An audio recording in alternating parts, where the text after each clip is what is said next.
আপুনি কাক লৈ ইমান অহংকাৰ কৰিছে? সেই আপোনসকলক লৈ। যিদিনাখন আপুনি মৰিব, আপোনাৰ সেই নিৰ্জীৱ শৰীৰটো 1 ঘণ্টাও ৰাখিব নিবিচাৰে।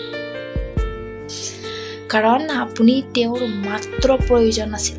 যেতিয়ালৈকে আপুনি দিব পাৰিছিল, যেতিয়ালৈকে আপুনি তেওঁলোকক খুৱাব পাৰিছিল, তেতিয়ালৈকে আপুনি প্ৰয়োজন আছিল। এতিয়া আপুনি খুৱাব নোৱাৰে, দিব নোৱাৰে, তো আপোনাৰ প্ৰয়োজনো শেষ হৈছে।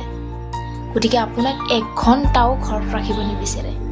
কাৰণ আপুনি মাথো এটা নিৰ্জীৱ শৰীৰত পৰিণত হৈছে। গতিকে কোন আপোনক লৈ আপুনি ইমান অহংকাৰ কৰিছে যে আপুনি আপোনাক অকলশৰে থৈ আহিব সেই কবৰস্থানত বা শ্মশান ঘাটত। গতিকে কাকলৈ ইমান অহংকাৰ নকৰিবা।